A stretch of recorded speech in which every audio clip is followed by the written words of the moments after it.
నేతాజీ సుభాష్ చంద్రబోస్ భారత స్వాతంత్ర సంగ్రామంలో అగ్ని జ్వాలలా వెలిగిన మహానేతలలో నేతాజీ సుభాష్ చంద్రబోస్ ఒకరు.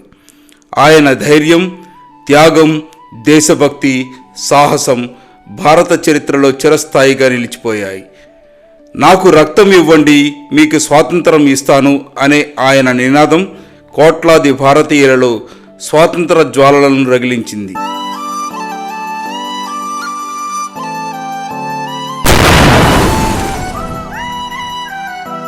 సుభాష్ చంద్రబోస్ గారు 1897 జనవరి 23న ఒడిశాలోని కటక్ నగరంలో జన్మించారు.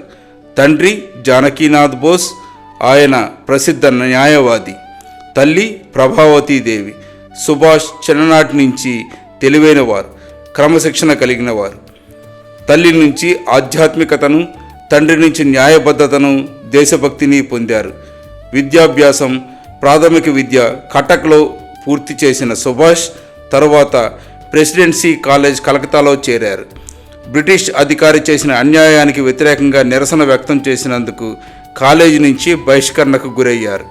తర్వాత స్కాటిష్ చర్చ్ కాలేజీలో చదివి డిగ్రీ పూర్తి చేశారు. తండ్రి కోరిక మేరకు ఇండియన్ సివిల్ సర్వీస్ ICS పరీక్ష రాసి 1920లో 4వ ర్యాంక్ సాధించారు. కానీ బ్రిటిష్ ప్రభుత్వానికి సేవ చేయడం ఇష్టం లేక ఉద్యోగాన్ని త్యజించారు. ఇది ఆయన దేశభక్తికి నిదర్శనం. స్వాతంత్ర ఉద్యమంలో ప్రవేశం, ICS ఉద్యోగాన్ని వదిలిన తర్వాత సుభాష్ చంద్రబోస్ భారత స్వాతంత్ర ఉద్యమంలో చురుగ్గా పాల్గొన్నారు. ఆయనకు దేశబంధు చిత్తరంజన్ దాస్ రాజకీయ గురువుగా మారారు. బోస్ గారు యువతను ఉద్యమంలోకి తీసుకురావడంలో కీలక పాత్ర పోషించారు. అనేకసార్లు జైలు శిక్షలు అనుభవించారు. సుభాష్ చంద్రబోస్ గారు భారత జాతీయ కాంగ్రెస్లో కీలక నాయకుడిగా ఎదిగారు.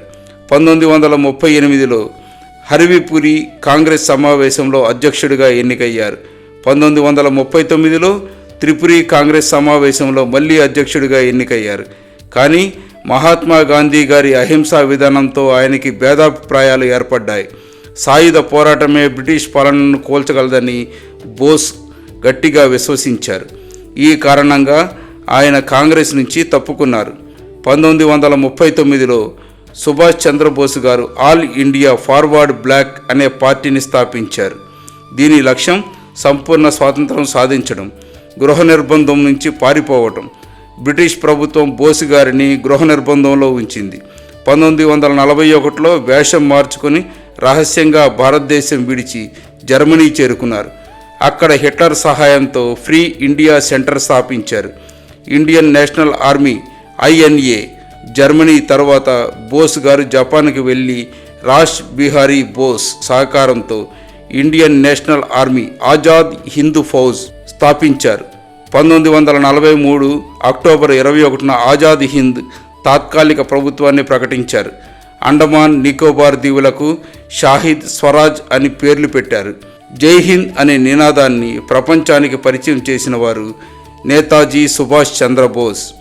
ఈ నినాదం భారత సైన్యంలో ఎప్పటికీ మారుమోగుతుంది. మహిళా సైన్యం, ఝాన్సీ లక్ష్మీబాయి రెజిమెంట్ భారత చరిత్రలో తొలిసారిగా మహిళలతో ప్రత్యేక సైనిక దళాన్ని ఏర్పాటు చేసిన ఘనత సుభాష్ చంద్రబోస్ గారిదే. దానికి ఝాన్సీ లక్ష్మీబాయి రెజిమెంట్ అని కూడా పేరు పెట్టారు. 1945 ఆగస్టు 18న తైవాన్లో జరిగిన విమాన ప్రమాదంలో నేతాజీ మరణించారని అధికారికంగా చెబుతారు. కానీ ఆయన మరణంపై ఇప్పటికీ అనేక సందేహాలు, రహస్యాలు ఉన్నాయి. అనేక మంది నేతాజీ బతికే ఉన్నారు అనే నమ్మకాన్ని కలిగి ఉన్నారు. నేతాజీ యొక్క వ్యక్తిత్వం, అగాధమైన దేశభక్తి, అసాధారణ ధైర్యం, క్రమశిక్షణ, త్యాగస్ఫూర్తి, సైనిక నాయకత్వం, సాయుధ పోరాటానికి ప్రేరణ, INA ద్వారా బ్రిటిష్ సైన్యంలో భయం, భారత స్వాతంత్రాన్ని వేగవంతం చేసిన నాయకత్వం. నేతాజీ సుభాష్ చంద్రబోస్ గారు కేవలం నాయకుడు కాదు, ఒక విప్లవం, ఒక ఆలోచన, ఒక అగ్నిపథం. భారతదేశం స్వేచ్ఛగా శ్వాస తీసుకుంటున్న ప్రతి క్షణం వెనుక నేతాజీ త్యాగం ఉంది. ఆయన జీవితం ప్రతి భారతీయుడికి శాశ్వత ప్రేరణ. జై హింద్. నేతాజీ అమరులు.